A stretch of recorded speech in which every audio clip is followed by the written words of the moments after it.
gonna sing my own acapella version of this. If Jordan could play it before the streams. Yeah. This is how you lose subscribers before a live stream starts. You just start beep boop bopping. Yeah, you just start fucking. But the music's too good. The lo-fi music is too good. It is. We're basically Skrillex over here. Shout out to the one person in the chat already. Yo, what's up? All right, I'm gonna bring us on. Let's dance. Bang. Hello. What's going on, everyone? Everyone here. Welcome to the Stochastic Best Ball channel. We are newly named Stochastic. This is actually my first show since we switched over from the Osmo to the Stochastic Best Ball channel, and it's a different name, but it's the same great analysis. My name is Matt Savoca. Follow me on Twitter at Draftaholic, and I am here with Nick Lepri, who has become sort of the Monday afternoon guru here, taking us through live drafts all spring and summer long. And we have officially entered the thick of fantasy draft season, which means we need to get another rep in on the Best Ball Mania 3 tournament. Nick, how you doing today, bud? I'm doing great. I'm excited to be here. I love every single Monday doing these drafts. It's super fun, and we're going to continue to do this all off season, obviously, and we have fun time every time. So I will tell you guys when we do go ahead and queue into the draft. So if anyone wants to draft with us, you can do that over on Underdog Fantasy. Promo code AWESOMO, I believe, still works, correct? That is right. Yeah, we are moving the promo codes over on a rolling basis because we want to give people discounts. Just because we change the name doesn't mean you guys have to like remember all new promo codes. So we're keeping those live. We will definitely let you know as these things change over. But you're totally correct. Promo code AWESOMO gets you $100 as a first match deposit bonus. And yeah, happy Juneteenth, everyone. It's a federal holiday. It's definitely a time that is important in our history. In all the things in the world that are politically divided, I think it's very safe to say that slavery sucks and getting rid of it was good. Happy Juneteenth. We'll move on from there. And it is now time for Best Ball Mania 3. We can throw that screen on there and get into one of these drafts. These things have been filling very, very fast. Let's get into the action. Any NFL news really sticking out for you over the last 2 weeks? A lot of smoke, a lot of mirrors, a lot of just hype talk, really just a couple mini camps, a couple fines and things like that. But anything sticking out in the NFL sphere for you? Really, if I'm being honest with you, nothing has really came out and shocked me besides, of course, the talk about Deshaun Watson. We talk about this every single fucking week at this point, right? It's like it's getting annoying at this point, right? Why has nothing happened yet? But it seems like he is going to be suspended for the whole season. It seems like we have both adjusted to the fact of completely fading Deshaun Watson. I've been doing that. I drafted him, I think, once out of the 50 drafts I've already done. So I only have him once, and I got him in the last round because people just completely faded him. I thought, you know what, maybe he plays 8 games, and maybe that pick was worth it. It's not looking like it was, though. Seems like he's done for the season, at least in my book. It doesn't seem like he's going to play. It's so during our rankings debate video last week on the Osmo Fantasy Football channel, we actually talked about this exact thing where our differences in rankings with Watson came down to our predictions for how many games he would be suspended. I think now 16 games is in the range of outcomes, or excuse me, 17 games is in the range of outcomes more than I thought it would. I originally projected 8. Again, I don't know anything you guys don't in this regard, but I think 10 to 12 games as a legitimate suspension. It's very much in the range of outcomes now. So that changes my opinion on him. Besides that, it's not really a time where we see a ton of changes in the NFL. And am I correct that we've got a draft starting in just a minute? We do. We have the 3rd overall pick. And yeah, basically right now we're kind of in that dead zone of news right now. And I think that pretty soon, though, things are going to really start to heat up. And we haven't seen any serious injuries yet, which is very good. Thank goodness, please. I mean, you know, we had a couple of like June, July injuries that actually affected us last year. And how about a year where we don't have that happen? So we're looking at the 103, very, very interesting spot.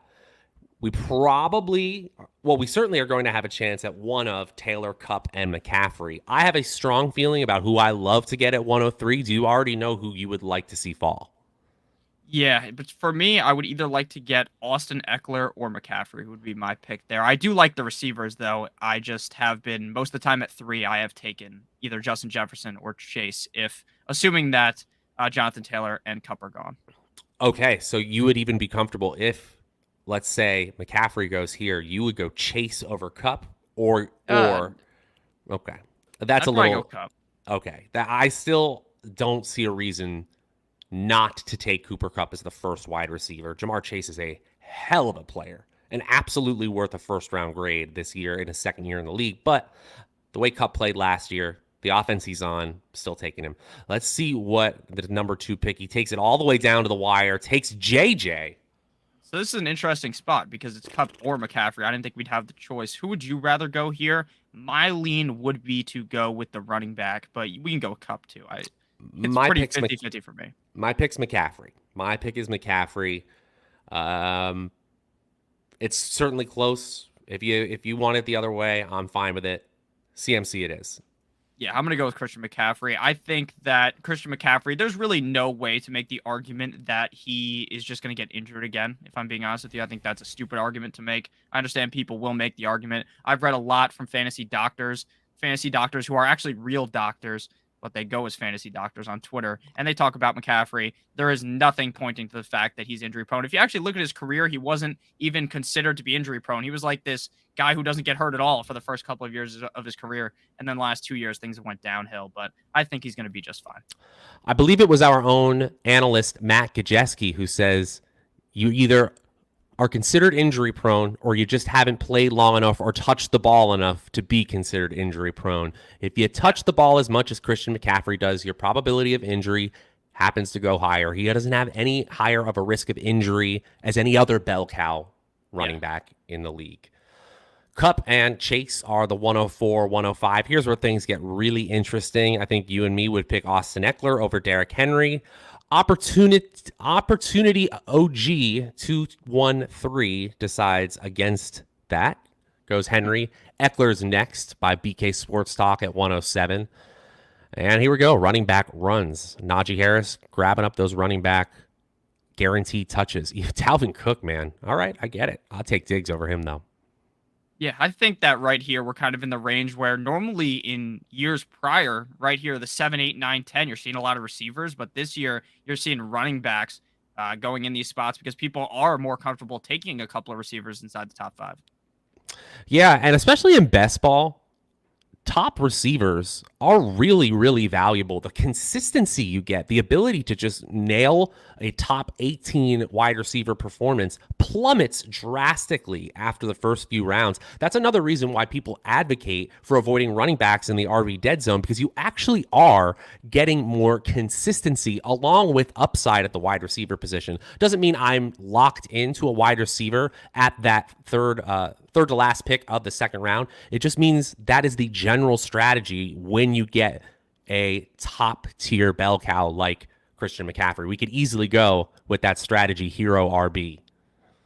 Yeah, hero running back is one of the strategies I use most in drafts. Very interesting to see at the 10 pick. Not really that interesting, right? This is pretty normal. Stephon Diggs and Josh Allen. Are you comfortable taking your quarterback in the second round, knowing you can stack them with Stephon Diggs? I've taken Josh Allen in the second round multiple times, and it is exclusively because I picked Stephon Diggs in the first. Bottom line, that I'm just completing the stack, and that's the draft capital I have to pay. Absolutely no chance I get him, especially where he is at the 110 and then the 203. You're not getting him at the 10th pick of the third round. You're simply not. Yeah, interesting to see Travis Kelce fall into the second round. He seems like a guy that's cemented as pick like 10, 11, or 12 in a majority of drafts. And that leaves Mark Andrews still on the board here in a pretty interesting spot because I've been seeing him really crawl up the draft board going. Of course, he gets picked right. Yeah, he gets picked right there for you.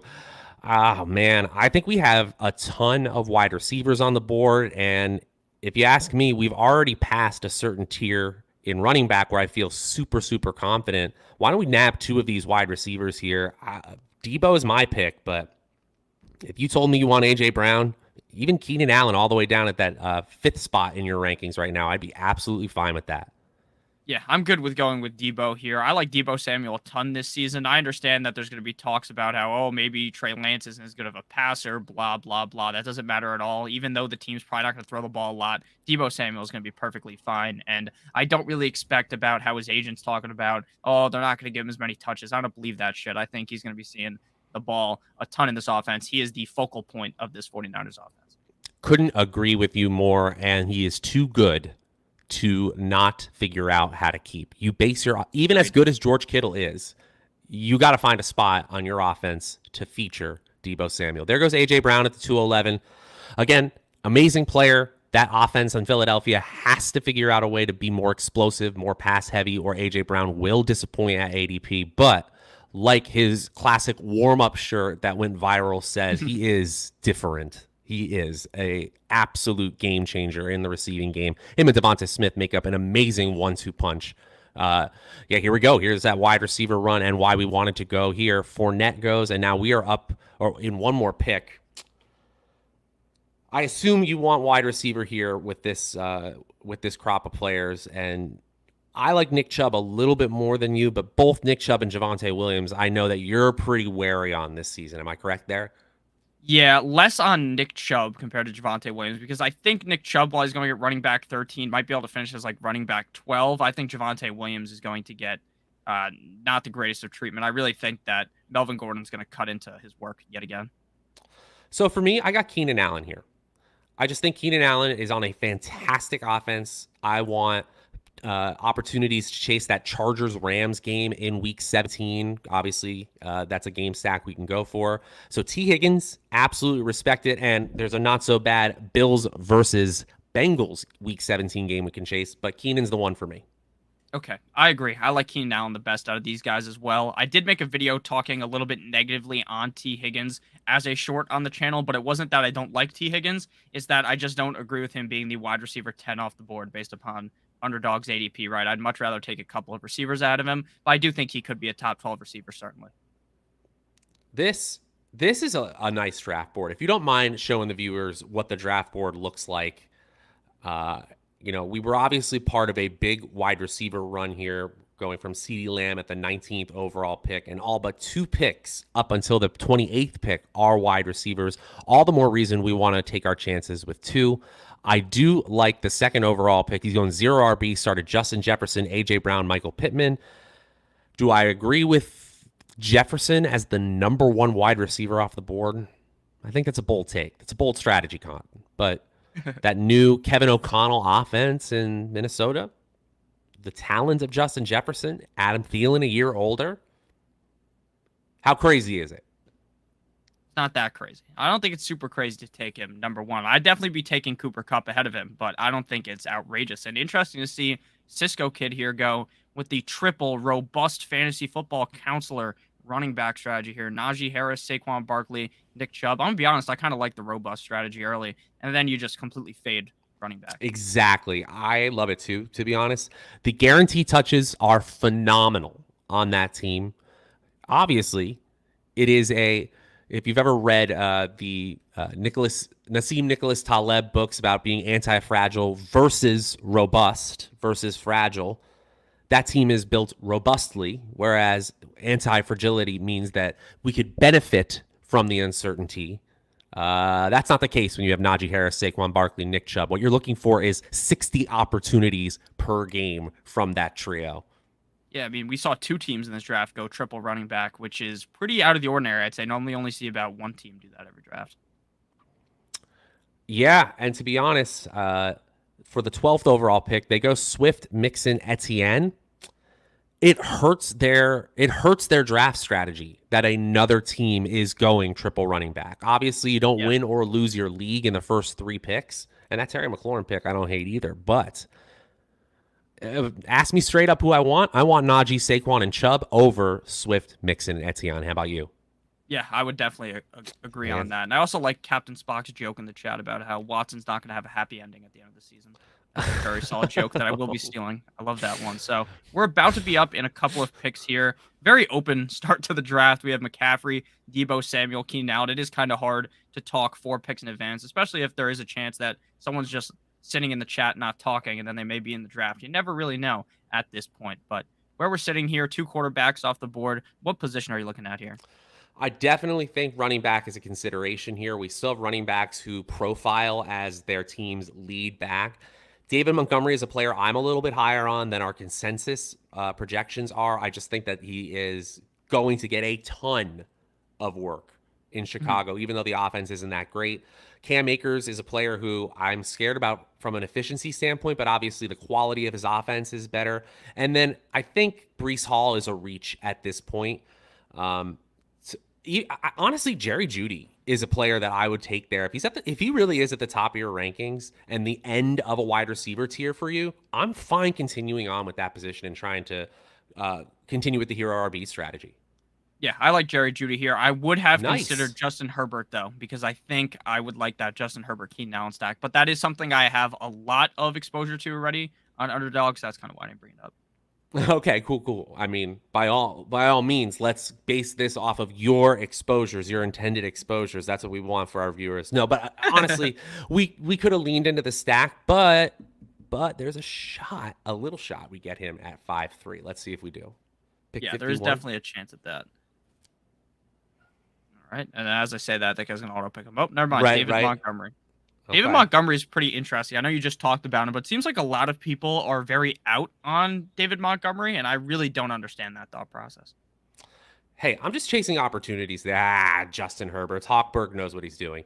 Hey, I'm chasing opportunities at the end of the 4th round.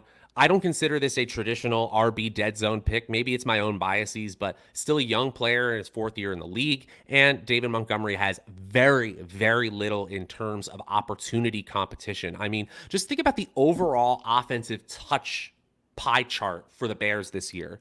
You give a chunk to Darnell Mooney. And then who the heck else other than David Montgomery's getting the ball? Like Velus Jones a little bit? Like... I don't know who else. Like he's getting 20 touches a game, and you get him in the end of the 4th round. That's how I feel. Yeah, I agree on that. I think here, where would you want to go? It really depends where this person goes. I'm pretty out on Gabe Davis right now. I've already drafted him a decent amount, and I think that we all might be just sipping the Kool-Aid on Gabe Davis here in the 5th round. Well, I will say this: Gabe Davis as a wide receiver 4. Like if he had been available now, makes much more sense than if you're looking for a wide receiver 1. Lamar Jackson's actually my pick here. It's our access to the highest probability player at being number 1 overall at their position, significantly higher in my book than George Kittle being the tight end 1 overall, especially with the change at quarterback for the San Francisco 49ers. I don't feel like I need a running back here, so that's my pick. All right, let's go with Lamar Jackson then. Would you be interested in, well, I don't know their bye weeks, if we get Lamar Jackson here, which we did, would you be fine taking Trey Lance later or no? At this point, what I'm doing when I grab a high ADP quarterback, as we just did, is I want to get that free roster position. So I don't want to reach on another quarterback, but I do want to get one by the end of that Stafford, Rodgers, certainly Brady, Prescott, Lance, any of those. By the time I get to Carr, Cousins, Field, I probably waited too long, in my opinion. But who I get of that group, not super picky. Stafford is one that really sticks out to me because then we can go with the Stafford, Keenan Allen game stack in week 17. That's not something I absolutely need. And Lamar Jackson, what's really nice about him, I'm not as concerned about stacking with Lamar Jackson as I am traditionally. In fact, I would even go J.K. Dobbins if he fell, because running backs correlate better with Lamar Jackson than running backs typically do with quarterbacks on their own team. Yeah, I definitely agree with that. I think right now where we're at in the draft, we have drafted a pretty solid team so far, and this is something that I would definitely like to do in a lot of my drafts. Now, it is interesting because it seems like every time we draft together, we draft a tight end in the first 5 rounds, but that was not the case today. Yeah, that's right. Hey, the value was almost there because we were going to pounce on Mark Andrews in the 2nd round. You believe me. But he goes 1 pick before. I think Travis Kelce at pick 16 is a smash. But that's what happens when you got to reach on Josh Allen, the pick before. You get clear values. Yeah, that's also what happens when people go double running back, too.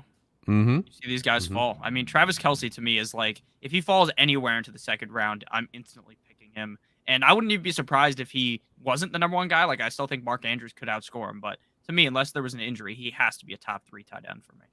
Yeah, and remember, there's a lot of vacated opportunity. And it's not like because Tyreek Hill left in Kansas City, Patrick Mahomes left as well.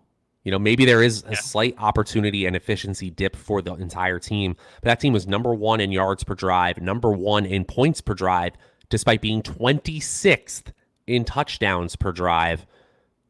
That sounds like positive TD regression and a clear number 1 option. I can't say enough good things about Travis Kelce. He's a clear first rounder in my book in all formats.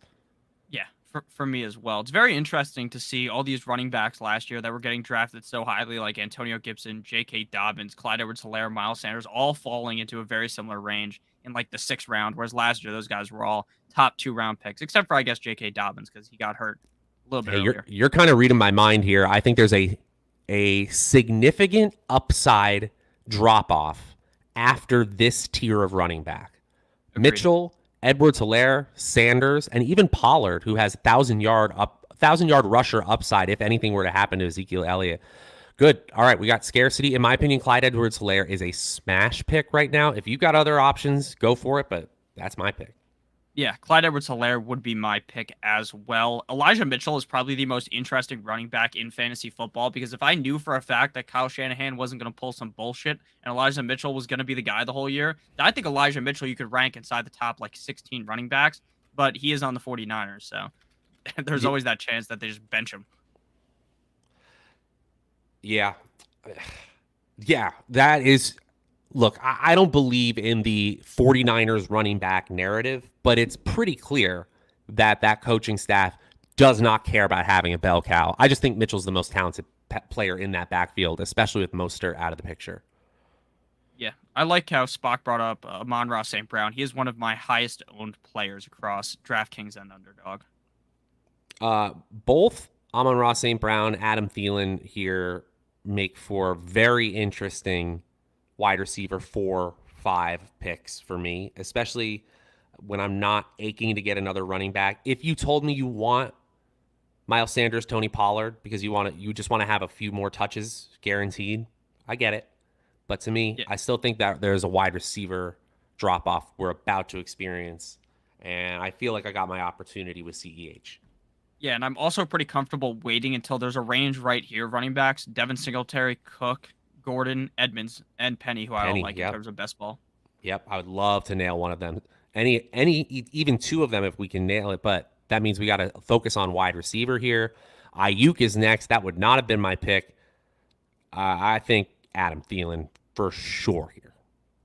Yeah, Adam Thielen's the clear pick. The only time I would have wanted to go Ayuk is if we fully, bid into the 49ers stack, right? If we had Debo and then we wanted Lance, then you can go Ayuk. But other than that, I think Adam Thielen is like one of the most underrated people. I actually wrote about him. I just try to say writ him up. I wrote him up on the Fantasy Football Twitter handle, if you guys follow that, at Stochastic Fantasy now, I believe is the name, or is it Stochastic FF? One or the other. I think it's Stochastic FF, but sorry to cut you off. You're doing a great job in those threads. I really like the discussion points. I had some point counterpoints with you about Nick Chubb a little bit, but really good stuff going on. Go ahead. Yeah, I wrote about Adam Thielen, and his ADP has continued to move up, right? He was a guy that I talked about in a video 2 months ago. He was at 100. Now he's getting closer to the 70s. I think by the time we are sitting in August, he's going to be a top 60 pick, in my opinion. I really think that people are sleeping on Adam Thielen, and this guy just scores fucking touchdowns every single year, right? You can just guarantee it, at least in my book, if he stays healthy. He's going to score a ton of touchdowns. Even with Justin Jefferson there, Adam Thielen played significantly less games, and they scored the same amount of touchdowns. And here's something where I think sometimes people have an aversion when you start just listing off metrics and stats, because I guarantee you Thielen's efficiency stats are good. But the fact that you score that many touchdowns means that, one, you're getting consistently open in the area that is hardest to get open in near the goal line. And your quarterback continues to trust you in those tight spaces because the field does shrink there. So just think about this from a logical perspective. Yes, he is a regression candidate in the touchdown department, but he's getting those opportunities because he's good. And now he's on a more offensive friendly pass game structured offense with a new coach. I'll take him as wide receiver 4 all day long. Yeah, and I don't even think that there's even argument to make for negative regression since he's been so consistent over the last couple of years in terms of scoring touchdowns. It's like my mid 2010s fantasy crush, Michael Crabtree. Even when Amari Cooper was there, Derek Carr just throwing end zone passes in the corner to Michael Crabtree, much to the dismay of the Amari Cooper enthusiasts. Not that Cooper is bad by any stretch. Yeah, I had Crabtree in that game where his chain got stolen and he fought, and I didn't make the playoffs because of that game. So that really pissed me off. I remember freshman year of college. That's one of the worst ones. The chain ripping one was bad. Yeah, I see you looking at tight end. That's definitely an area we should look. We also need to just start thinking about game stacks here. But I'm not overdoing it. I'm just looking for value at this point. Yeah, it seems like so many people are all on week 17 stacking that it almost might be better to not. Maybe. I don't even know. So I've actually been doing a ton of thinking about this. Really what we want to do is calculate the usability and the projected upside of these games from the last 3 weeks of the season, because 15, 16, 17, they all help you get into the different money rounds. And then you just add it up. Don't care so much about the matchups. Just grab the players, or excuse me, the teams that sum up to the most usability. And let me tell you some of the teams that make sense in that regard. Minnesota, Tampa Bay, Green Bay, Kansas City, Buffalo, the Chargers and Rams, the Bengals, and the Broncos. So if you focus on Green Bay, Minnesota, and then the AFC West and NFC West teams you think you should be focusing on, as well as the Bengals, that's literally the entire list. It's not that hard to remember, even though I'm just listing it off there. Those teams add up to the most, by far, the most projected usability in the final weeks. You'll get game stacks if you just start collecting those 7 teams. Definitely. One of those players could have been Marquez Valdes-Scantling, who just came off the board. We don't see anybody right here amongst that group, which is annoying, except for a certain quarterback. What if that quarterback is? Honestly, I don't want to say, did he go? Or was that Trey? Yeah, Russell Wilson went. Stafford is the pick for me. I want to make sure that I have one of Stafford or Rodgers. I don't want to deal with Cousins. I mean, Cousins-Thielen stack is fine. It's just is that really winning us this tournament? Oh, come on. Probably not. Do we even bother at this point? Because we have another pick, but yeah, two of these people don't have quarterbacks, which is the issue. So we're going to get absolutely suplexed if we don't. Yeah. Let's not do it. Let's not do quarterback. Or you're saying yes to it. I would do it. I think we should. Okay. Oh, okay. I trust you. I got plenty of opinions in here. If you want to do A-Rod. We'll go Rodgers, because my thought process here is these two people don't have quarterback, or it's the same person, but they don't have a quarterback. So there's a big chance they take at least one here, right? Mm-hmm. Mm-hmm. So that's kind of my thought process. And then we're out of that tier. Okay. I think we played that right. You convinced me. Yeah, I mean, Kirk Cousins is fine for me, but I'd definitely rather have Rodgers over Kirk Cousins. All right. Tony Pollard, Ken Walker, like them both. Yeah, I'm kind of out on Ken Walker still, but I think if his ADP keeps falling, then I'll be right on in there. I just think in terms of best ball, he's fine, but in terms of redraft, I feel like it may be like 5-6 weeks before he starts seeing some legitimate touches, and it might not be all season. Yeah. How influenced are you by your extremely pro Rashad Penny take? How much can I trust you? Actually, probably not influenced that much, because if anyone's been watching me for the last couple of years, I've basically said Rashad Penny sucks for years, and he proved me wrong last year. So I'm now pro Rashad Penny. I'm all about the Rashad Penny train. All right, so we're about to be up here. If only we had Hurts so we could take Dallas Goedert here. I almost feel as though, even though it has nothing to do with our stack, Dallas Goedert's probably the best pick here. I'm okay with Goddard. I have Olave ahead in my rankings. That's fine. I really like this wide receiver group here, this little group of 5 you've got. I think you got a ton of upside here, especially as a 5th wide receiver. Garrett Wilson's getting a lot of positive praise. Obviously, he's a Jet. Even Chase Claypool, I think, is going to get a ton of work. In the latest news on NFL.com, Claypool says, I know I'm a top 3 receiver in the NFL.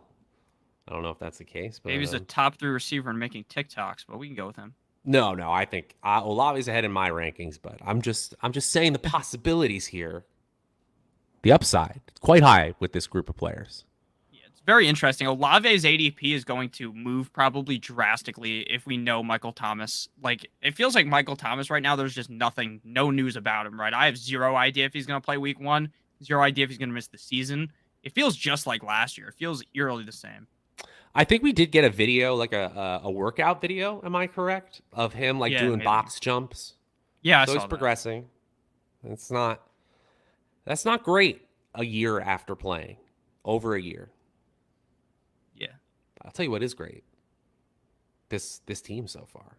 First of all, love being done at the quarterback position. I get it. We're going YOLO tight end.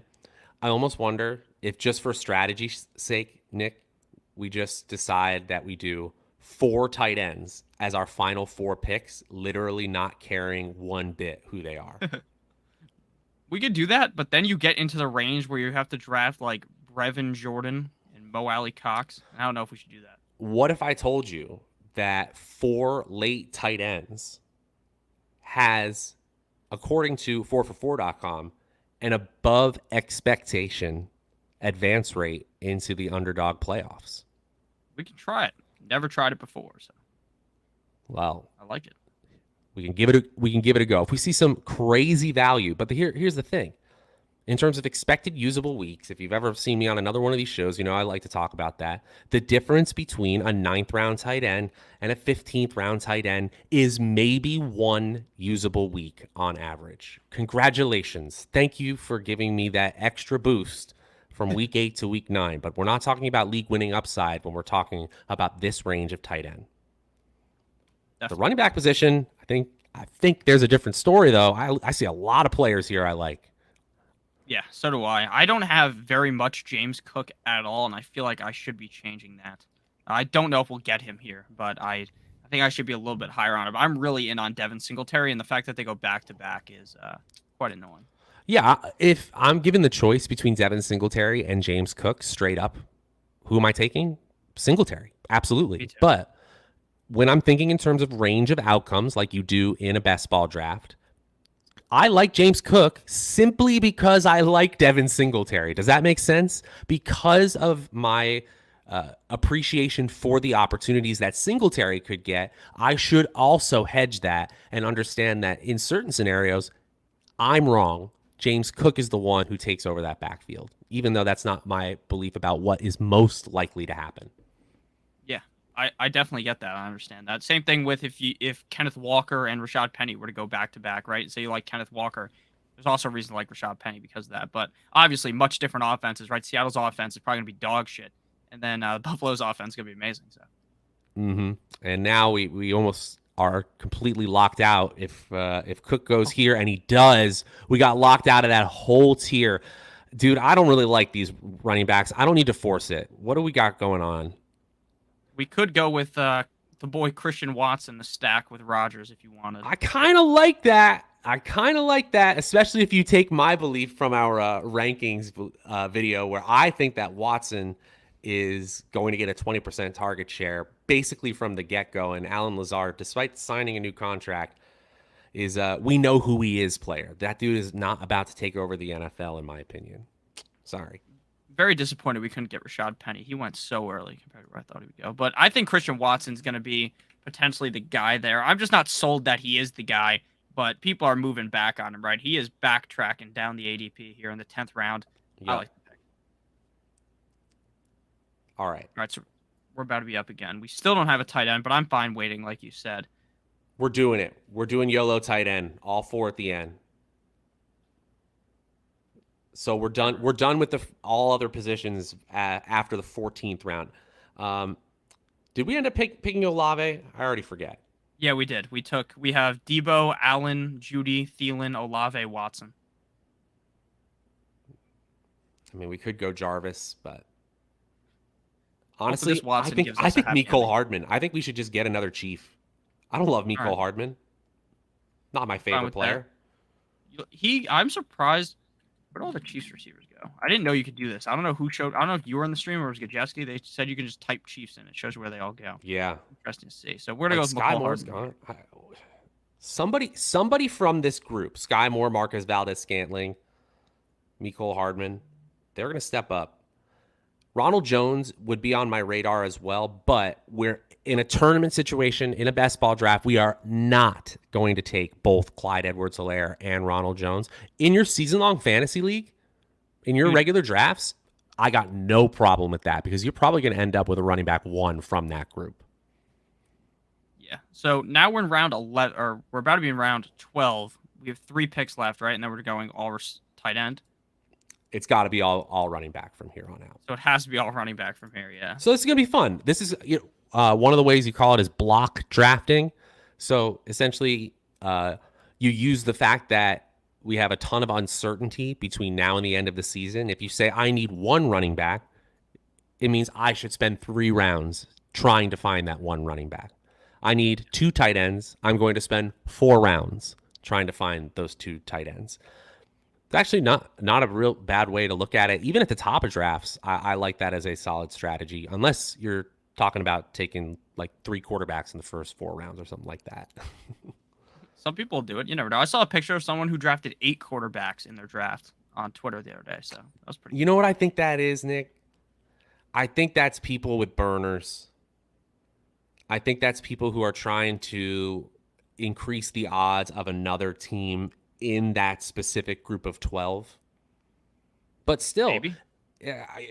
I'm just totally speculating. But still, even if 8 quarterbacks come off the board, that's still a situation you need to adjust to in the draft room because that means that all of these teams are, struggling. It almost becomes like a super flex draft because you're going to need someone like a Mac Jones or a Daniel Jones or even like at this point, Sam Darnold to try to round out the position.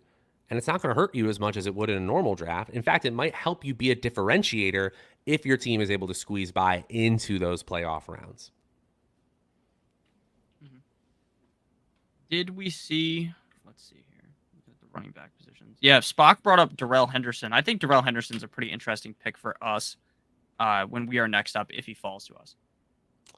Darrell Henderson, absolutely fine with it. I think it's very clear that the Rams don't want him to be the bell cow, but they know that he's capable of being the bell cow when called upon. And with Cam Akers far from 100%, even heading into this year, I think that is a fine play, especially when we're talking about running backs with asymmetrical upside based on where we're taking them. I also kind of like Michael Carter. Now, I know Breece Hall is there, and he's going to be seeing a lot of the touches, but it wouldn't surprise me if Breece Hall was, or not if Breece Hall, if Michael Carter was still seeing a decent amount of targets every single game. 100%. And especially early on in the season. Mm-hmm. I really like Gus Edwards. I would like to correlate Gus Edwards with Lamar Jackson. He's a little bit higher on my board, especially with the news that James Robinson doesn't look ready for camp. But I would certainly put Darrell Henderson ahead of him in my rankings. So those would be my 2 ideal picks here in the 12th and 13th round. I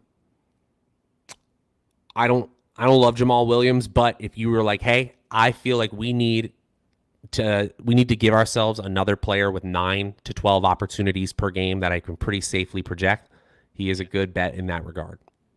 Yeah, interesting enough, this is a player, Tyler Algier, I believe is how you pronounce his name, that I don't have any of, and I just don't know what to think about him because they have Cordero Patterson, but it seems like he could easily be the number 1 running back on the team, but he doesn't have the draft capital, and he's also on the fucking Falcons, so it's quite the brain teaser to try to figure out what to do with him. It's tough. I think he could be second in line to opportunity there, but also I think we're going to see Marcus Mariota take off and run quite a bit. I think that team is going to change their offensive style. I'm worried about overall opportunity. I'm worried about that team even just like getting to the red zone. to make Oh, people. motherfucker. Yeah, there he goes. There he goes. So to me, it gets tougher here. I like Gus Edwards. If you told me Michael Carter's your pick, that's fine. I even like Raheem Mostert. Again, we're talking about expecting 2 to 4 usable weeks. So now I'm just building off of correlations.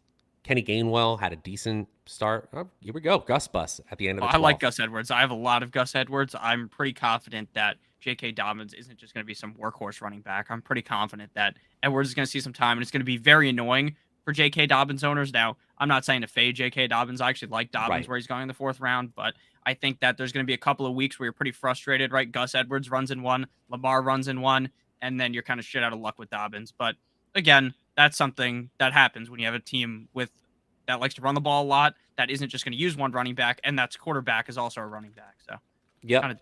Well said. And it also just, I think you create advantageous opportunities for running backs when you have a quarterback like Lamar Jackson on the field. We continue to ignore the tight end position, and I'm having a blast doing it. Now, I think it's an interesting time. We could easily take one of these better in PPR running backs right now. Like J.D. McKissic is going to get work in Washington. Marlon Mack is going to get work in Houston. Jamal Williams is going to get work in Detroit. If you told me, hey, we just need touches right now, I'm fine with that. I usually like to shoot for a little bit more upside, so someone like Michael Carter is a little bit more appealing, but I think we should get some guaranteed opportunities with a very thin running back core right now. All right, let's go with McKissic. I'm pretty comfortable thinking that Antonio Gibson's kind of fallen down boards for a reason. I think J.D. McKissic is going to have some big games. I am a pretty big fan of Brian Robinson, though. I think Robinson's also going to play into that equation, but we can go with McKissic here. I also kind of like Tyrion Davis-Price, but that is in drafts where I have like already 5 running backs I'm confident in, and then maybe I say, you know what, this draft I'm going to draft 6 running backs instead of 5, because I think Tyrion Davis-Price is either going to score 0 points this year or he's going to score 175 and be a league winner. I don't think there's much in between, to be completely honest. Yeah. I think 13.6 is the fair price for a running back in an offense that we know can have Elijah Mitchells emerge. Do Elijah Mitchells emerge from that backfield every single year? No, not really. Even like Jeff Wilson Jr., you had to wait till like the very end of the season until he hit his big games, and it kind of came out of nowhere.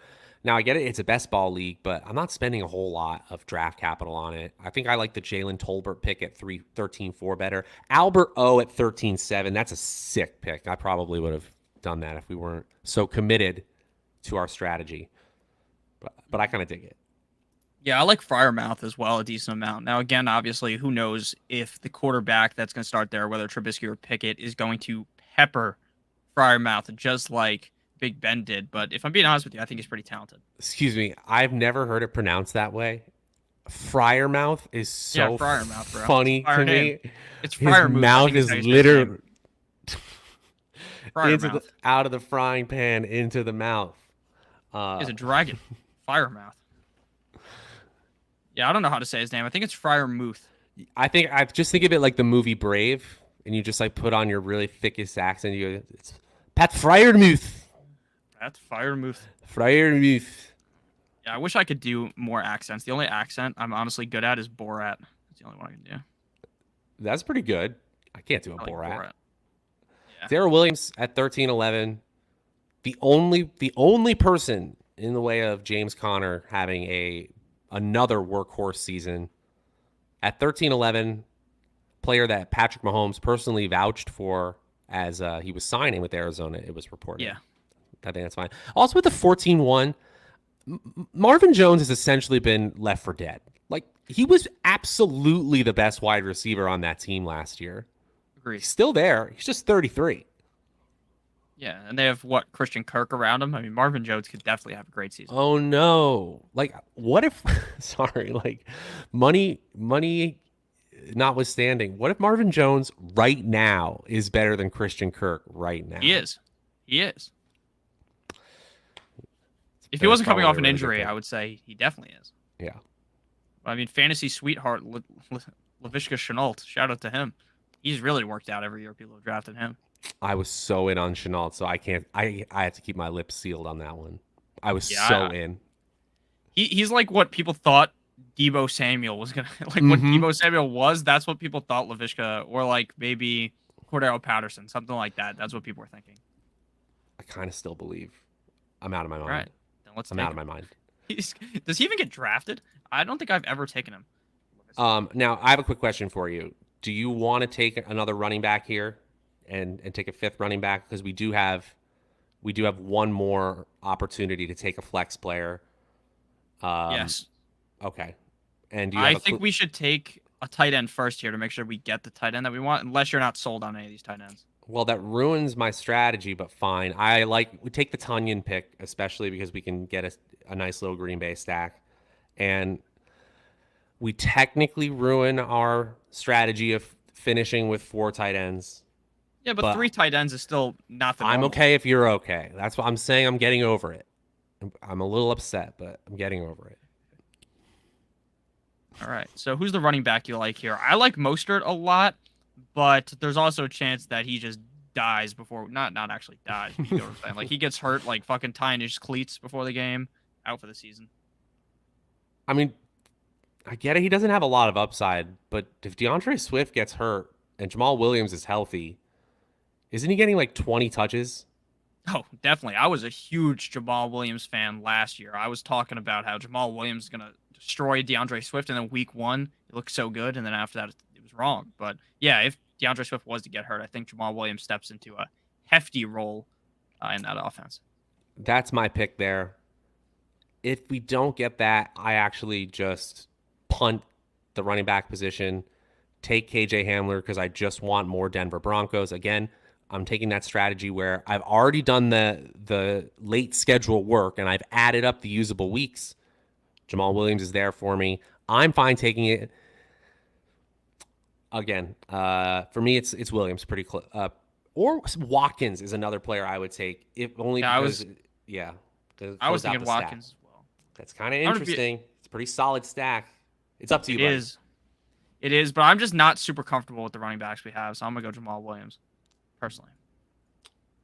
We played But I it do scared. like We played it safe. I don't know. Sammy Watkins is definitely not super risky. I don't think, to be honest with you, I don't think Watkins is a huge risk. I think he could easily get 600, 700 yards.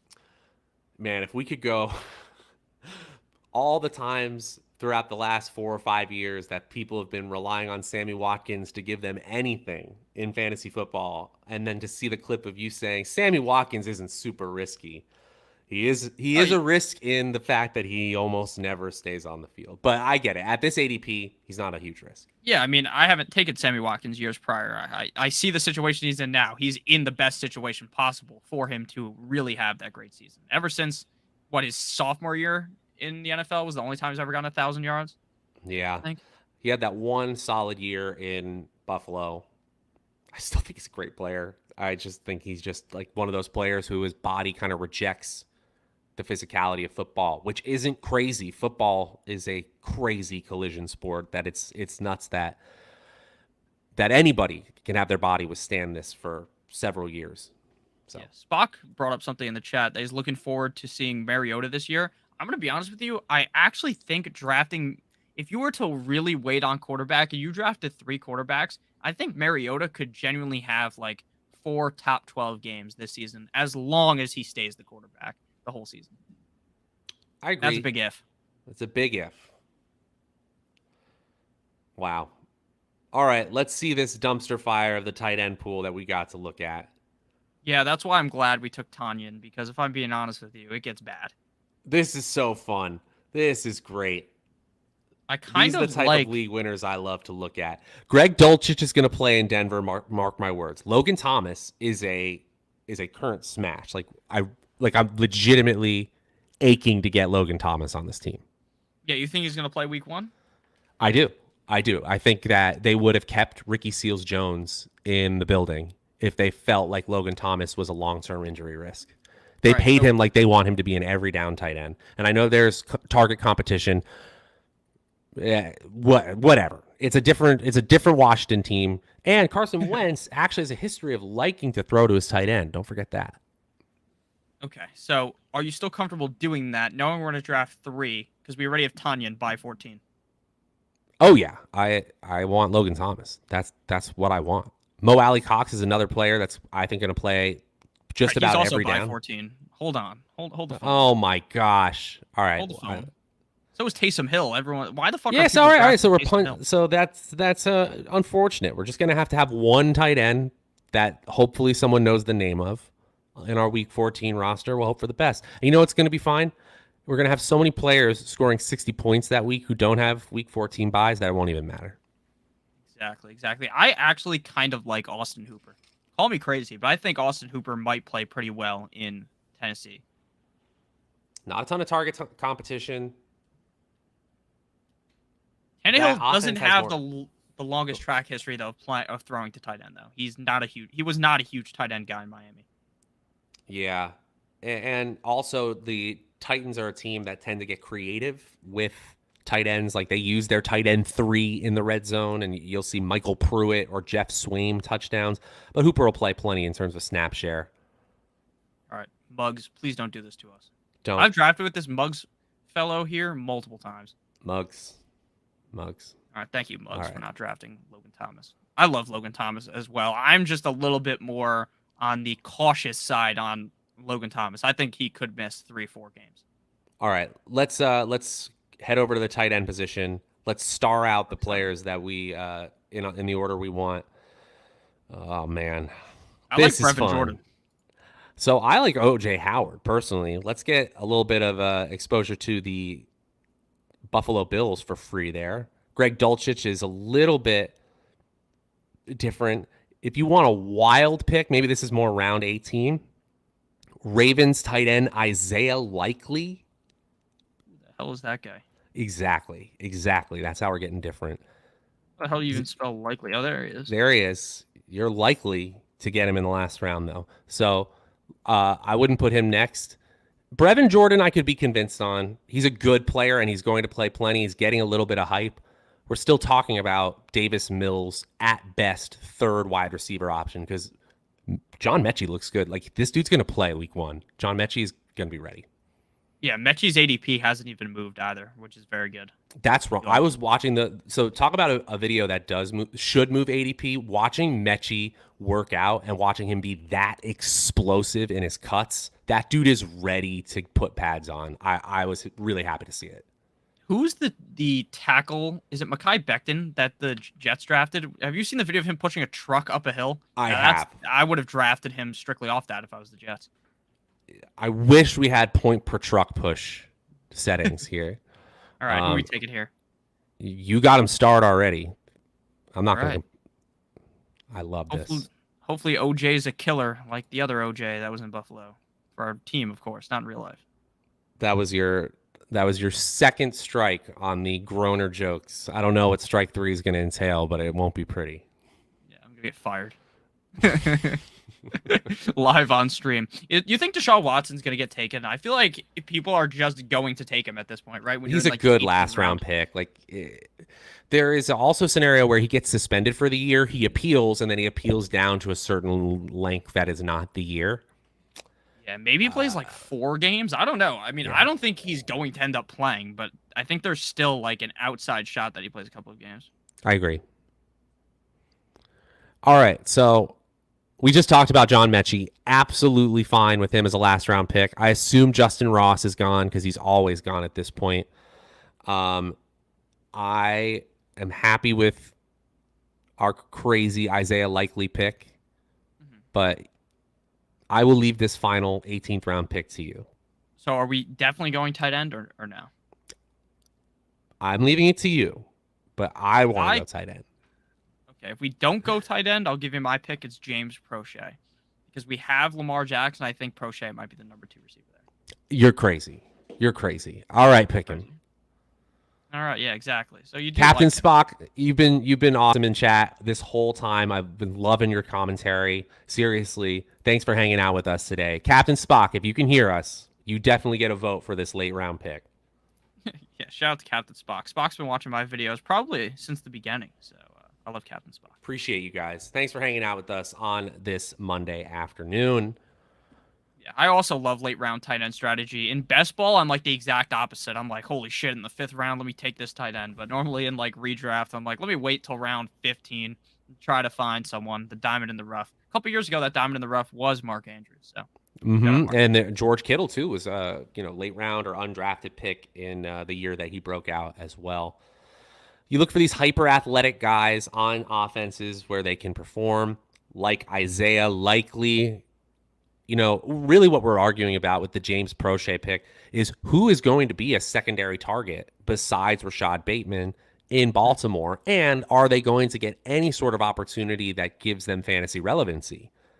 I happen to think it could be this late round tight end, especially with the way that tight ends get utilized in the Baltimore offense. But Prochet is the same exact argument. So far from illogical from you, Nick. Yeah, I also like Ricky Seals-Jones. I think Ricky Seals-Jones is the clear number 1 tight end in New York for the Giants. I understand, he's on the Giants, but like, why are people not drafting him? Like, what did he do? He's still good. Yeah, honestly, that's not a bad play at all. We can go with the outside shot if you are really convinced on Likely. If you think it's pretty likely that he's going to help us out, we can take him. I was scrolling the Twitter sphere, and I think he's a player who by the time you're drafting your home league fantasy draft, he's going to be firmly in that late round tight end conversation, because he's going to make noise at training camp. But rookie tight ends, we're asking a lot. Ricky Seals-Jones might be an every snap player. The logical pick is actually Ricky Seals-Jones, but you're not going to make me upset with either player. All right, we'll go with Ricky Seals-Jones. I really like RSJ. I also like my boy Mo Alley Cox, but he's also by 14. Otherwise, I would. We'll go with RSJ here. Do you want to do a rookies and sophomore draft or no? I would love to if you're down. We'll see if if we hop in and it's like just sitting there, we'll eventually sign off. But I think that'd be fun. Let me just remove my screen here from sharing. We can keep talking now and bring the screen back on so we can see our team to recap as well. But I think we did a really good job drafting today. I think we had a pretty interesting draft compared to what we normally do. And again, it's very important for you guys to just go into every draft with an open mind and not just go into the draft thinking, damn, I need to draft a running back in the 1st round, or I need to do this, I need to do that. Please don't think that, because then you are genuinely trapping yourself in. And the rookies and sophomores is already 62% filled. Did you know that? That's extremely fast, and I'm happy to see it. I mean, it's a really cool, fun tournament. Only 4 teams, so look, we only got to wait on one person here. And should we say, Nick, on Stokastic.com right now, the consensus rankings are available for the rookies and sophomores, and you can download it directly and upload it to Underdog for these specific drafts. We got you covered over on Stokastic. Okay, this is the previous draft. Yeah, I just want to recap real quick. Yeah, great idea. Yeah, so to recap real quick, make sure you guys do import our rankings. It's very easy to do. For the rookies and sophomores, it took us a long time to put those up. So we got Lamar Jackson, Aaron Rodgers. Our running backs are Christian McCaffrey, Clyde Edwards-Helaire, Gus Edwards, J.D. McKissick, sorry, can't read, Jamal Williams, and then our receivers are Deebo Samuel, Keenan Allen, Jerry Jeudy, Adam Thielen, Chris Olave, Christian Watson, McCole Hardman, and then our foursome at the tight end position, Robert Tonyan, Logan Thomas, O.J. Howard, and Ricky Seals-Jones. I think we did an excellent job. I am pretty interested to see how this team does, because we only really do have 2 running backs that I'm confident in, but if McCaffrey and Clyde Edwards-Helaire are healthy all season, then these could genuinely be, like, McCaffrey could be the number 1 running back, and Clyde Edwards-Helaire could snag or kind of creep himself into the top 12. So I would call Clyde Edwards-Helaire and Gus Edwards our hinge players, because the truth is we don't know if any of our late round players are going to hit. And if they do, if we get one of those league winners at the end, we're going to have a shot. But Gus Edwards and Clyde Edwards-Helaire, I realize we got to start here. If they are good enough and everybody else meets expectations, that's when we would have a shot at winning it all. So our team kind of hinges on those 2 players. All right, we enter the rookies and sophomores draft. That draft starts in 6 seconds. I see it at the top.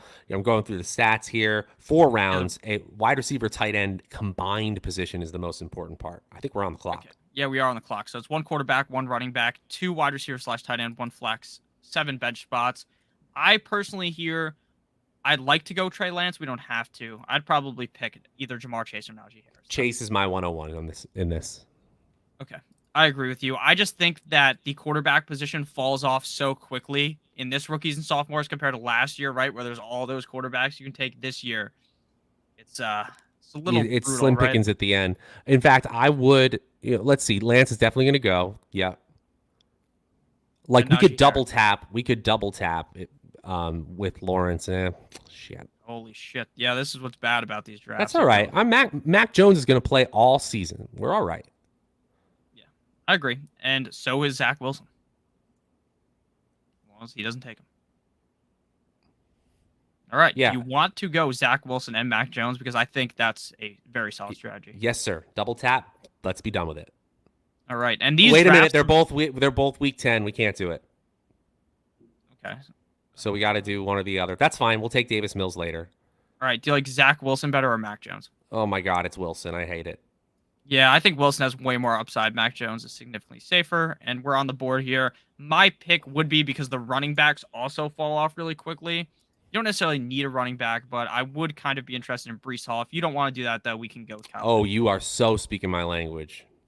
All right. I am not the Absolutely. biggest fan of Breece Hall, but in terms of this, where you do kind of need a running back, you Look gotta at go with this. Breece Hall. We're going all Jets all the time. Rookies and jumbo Jets. sophomores. We've got access to every single touchdown. Next pick, we got to go with Elijah Moore or Garrett Wilson. Garrett Wilson. Just stack it up, even though it's a 4-team league. By the way, when you're talking about winning a 4-team league, obviously stacks still matter because it's going to be a big tournament, a big DFS style tournament at the end. But We don't have to actually. we don't actually have to do it. Yeah, exactly. Yeah, I like Drake London. Actually, I don't think dude, let's do it. Let's do it. Go Elijah Garrett. Let's live on the edge at the quarterback position. You sure? I'd honestly rather go Elijah and then. No, you're right. Like Amon-Ra St. Brown's like a significantly better play if he's available. All right. So do you like Elijah Moore, Drake London, or St. Brown? St. Brown's the best player. Yeah, I think Drake London is the best player, but it is close for me. Any of those three, if we take two of them, any of those four. Ken Walker's actually ahead in my rankings, but we know how you feel about Ken Walker this year. I'm okay with. All right. So we can go St. Brown, and then do you want to go another one of these receivers? Probably. Now right? remember, we can only start a total of 2 wide receiver tight ends, right? Because there's just one flex. Yeah, it's one flex. Oh, two. Okay, so cool, it's cool. 3. Okay. So 3. So let's go with the receiver here. Elijah. Okay, we'll go with the stack, the Jets stack. Let's go Jets. By the All way, right. that is not what my projections say. Let's just say it that way. But this is cool. This is really cool. We're leaning into a stack in the way that while other people chase quarterback. Yeah, we're gonna have to get lucky with this final quarterback position. I don't know. Yeah, I feel like Kenny Pickett has to be the guy. Yeah, we gotta get Pickett. I don't know. Oh, this fucking guy doesn't even have a quarterback. Oh, he's living on the edge. He is living on the edge. My We goodness. have to go Pickett, I think. Garrett Wilson, Sky Moore, We're not taking. push it. You want to take Garrett Wilson? All right, you Let's can take. hold- We don't know if Pickett actually starts, dude. I think Pickett's gonna play. Whatever. We won't go with him. YOLO. I trust you. YOLO. We got the Jet stack. Let's go. We're taking Kenny Pickett. We're not YOLOing. This is fucking insane. All right, and then we're gonna go with. Do you want another running back or no? Because I No. think after James Cook, there's a fall off. I want some first round wide receiver goodness. All right. So who you liked best, Olave, Wilson, or Sky Moore? I think going full on the Jets is crazy. All right, me too. Sky Moore, I have slightly ahead of Christian Watson. I have slightly ahead of Olave. Okay, so we'll go with Sky Moore. Sky Moore is probably the most interesting one out of that group because he could easily be the #1 guy in Kansas City, whereas I feel like Garrett Wilson's kind of the 1B to Elijah Moore's 1A, and then Olave, I don't really think he's the one. There's just no way to me. It could happen. Captain Spock says, Zach Wilson, you just finished last. I mean, we're just trying to be different. We're trying to have some fun here. Well, I'm not in love with Zach Wilson either, but I mean, he's better than like his upside is significantly better than Mac Jones, right? Mac Jones is going to just be average every week, where Zach Wilson could have those humongous big weeks. So we are back up on the board here. All the running backs are gone. They're gone. Let's get Michael Carter with No, Breece man. Hall. I think we just That'd be load fun. up on wide receivers and then just take a bunch of late round running backs like we did with tight ends. Okay, Like how many picks do Watson, we have left? dude, Watson's going to be great. All I right, we're love gonna go Watson more and Williams, all of them. All right, we're gonna go Watson, and then we have 3 picks left, right? Yeah, 9, 10, 11, 12. So we have 4 picks. This and 3 more. Who do you want to go? So I would go. We have 4 picks left. Yes. I would go wide receiver, running back, because the running back expectations for the rest of the draft are bad. You want Jameson Williams? Is that who you want? Yeah, probably. I think Rondale Moore is going to play a ton too. Even I also like Jalen Tolbert. I dig it. Oh, we could have went Fryermouth and gotten the stacks. Stacks on stacks. Oh man. Really I think tight ends are totally there. overrated in this format. No, they definitely are, but if Fryermouth, that's not how you say his name. You score Can't 7 get touchdowns over that, again. dude. Fryermouth. At Fryermuth, whatever the fuck you say this guy's name. I can't say Dallas Goddard's name either. People in the comment section hate when I say Dallas Goddard. Dallas Goddard. You don't know how to pronounce his name. I don't give a fuck what his name is. All right, pal. He just helps us fantasy. Yeah, exactly. He's a great player. I respect him. You ever see that video of him getting punched in the face in the bar? What a video that was. That was quite the video. Oh, there it goes. Joshua Right. Palmer. We definitely need another running back here. But here's the problem. By far the best pick is Michael Carter. And it's just another Jet. Yeah, I know. Fuck. I have so much Isaiah Spiller in the first rookie and sophomore before the draft. I think we got to take him. Sorry to cut you off. I think we got to take Michael Carter if he's there. All right, so then we have to take another running back then. Right. Okay. This is funny. This is also why I said doing these. Fuck. There it goes. It goes so fast. We saved it from ourselves. Okay, now someone like Isaiah Spiller or Tyrion Davis-Price with upside, makes sense to me. At least Kenny Gainwell is going to get touches. Gainwell is literally the only player I see on that list who I can guarantee to have touches in week 1. So you want to go Gainwell first? He's going to play in 2-minute situations. He's going to get passing work. All right, so you want Spiller as well. Everyone else is speculative. Yeah. I don't care. Spiller's next on my list, but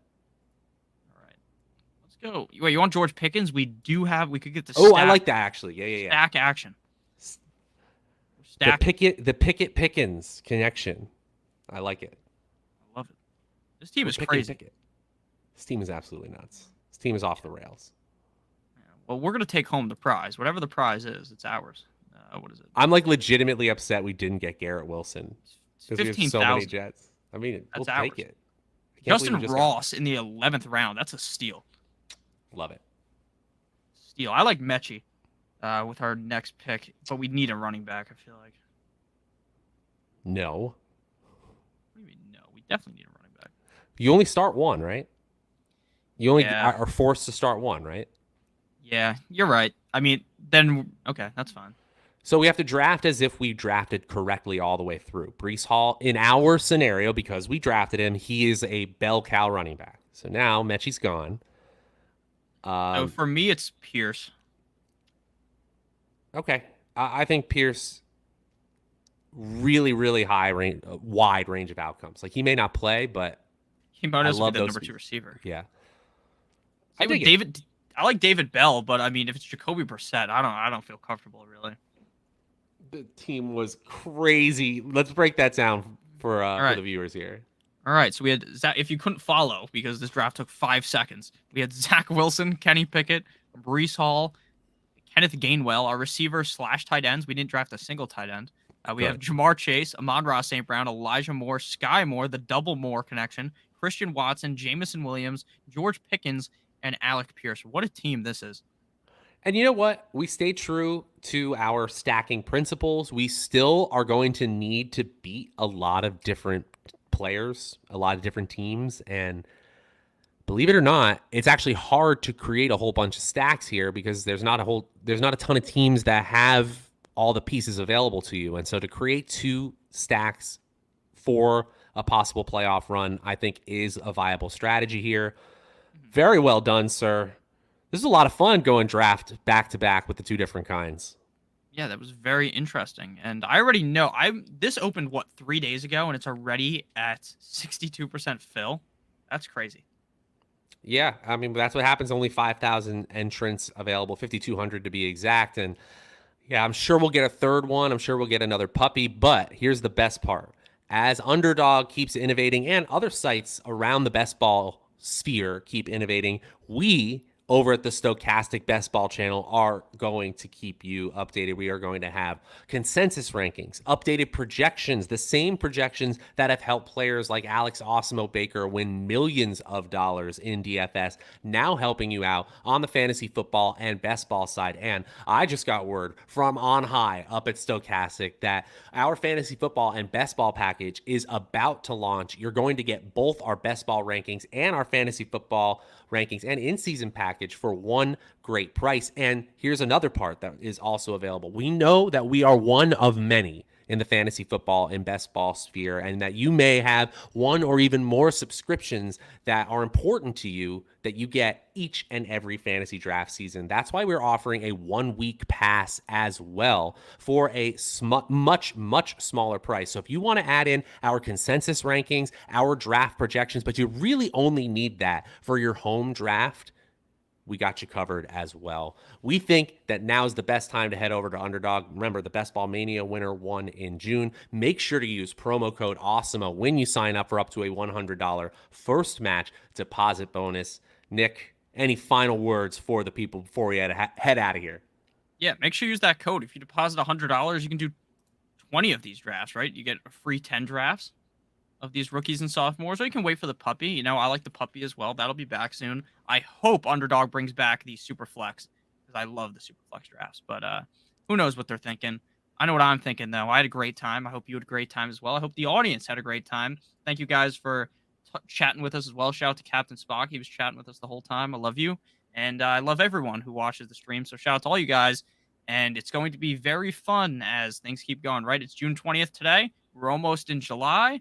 June 19th. It is June 19th for sure. But other than that, a beautiful send-off from Notorious Fantasy. All the love to all of us, all you guys out there. Until next time, I'm Matt Savoca. He's Nick Lepri. We'll see you guys later. I'm playing the end card.